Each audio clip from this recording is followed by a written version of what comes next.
Running faster. I have no idea if Facebook is live, and there's a good chance my kids are going to run in anytime during this live and start screaming.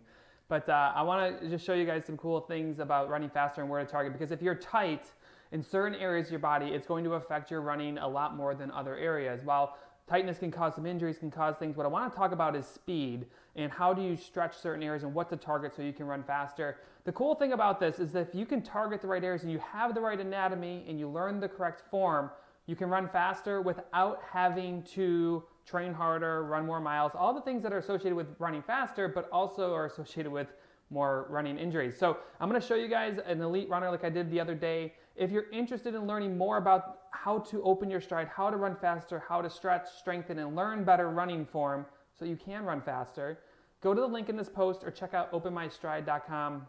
We have a 4-week boot camp coming up on July 12th.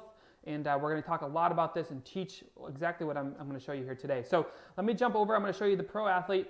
The first thing we're going to talk about is hamstring length and then hip flexor length. These are the key areas that you need to be focused on if you want to run faster. So if you have tight hips, tight hammies, definitely listen up, because it's like, I always say, it's like running with a parachute on. Like, you can run as fast as you want to or try as hard as you want to, but you have something that's going to restrain you and pull you back. So that's what we want to try to avoid, right? So let's go over to this, and I've shown this runner in the past, but we're just going to watch him swing through. And the first thing I want you guys to do, and let me just preface this by saying I'm not expecting any of you guys to run the 4-minute miles that these guys run.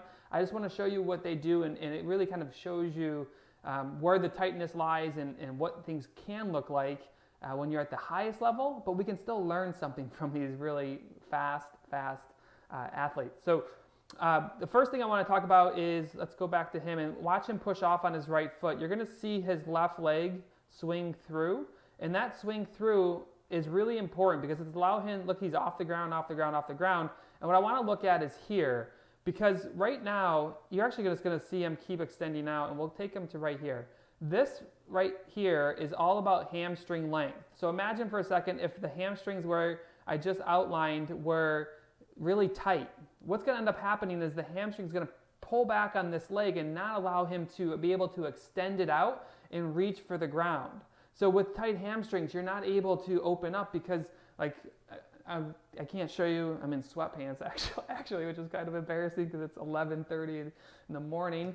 But when that leg swings through, if you have these tight hamstrings, the leg can't kick out all the way, and it slows you down and it prevents you from being able to reach further on your stride. So we really want to make sure that all of our runners have tight hamstrings on the front end, because we need the length right through here to allow this leg to come out to the front. If not, it'll be back here. You're not going to grab as much ground as you run down the road. It's a huge problem.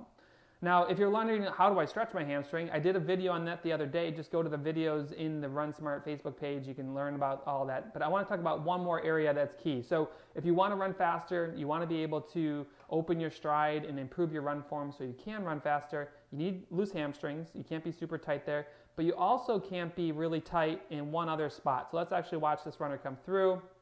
And we're going to look at, I'm going to take him backwards because it's easier to see when he's back here. We have the front end hamstring, which we already talked about, but the next thing is hip extension. So look at the ability for, I'm just going to highlight it here, this leg to swing backwards. So often, because we're a society of all of us are sitting all the time, we get really tight in the front of our hip. So the tightness comes from our hip flexor, which actually connects up into the spine, and then the front of our thigh gets very tight. So instead of being able to get this leg to come backwards, we almost kind of shortchange it. Let me go ahead and delete this.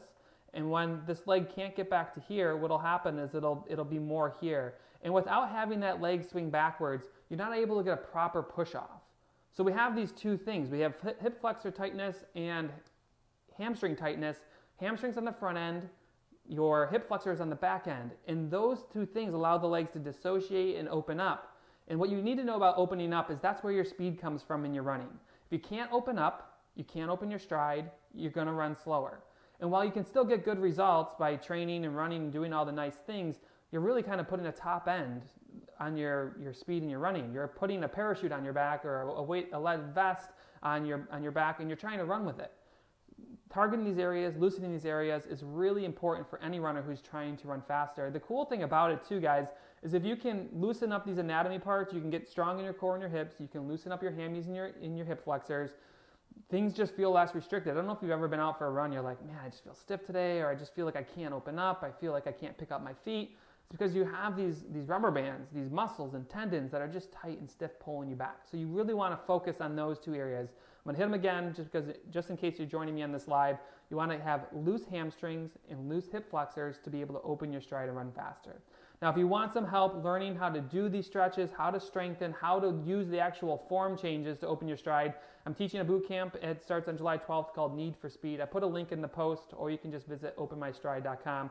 Really great program. We did it the first time last year, had great reviews, and we added to the program this year. But worst comes to worst, and you don't join me, at least stretch your hammies using the free video I posted probably 2 days ago, and then also find a way to target your hip flexors so you can open your stride. All right, guys, I appreciate you all for watching, and I'm going to probably go get out of my sweatpants now, maybe, possibly, and I'll talk to you guys later. Have a great day. Bye-bye.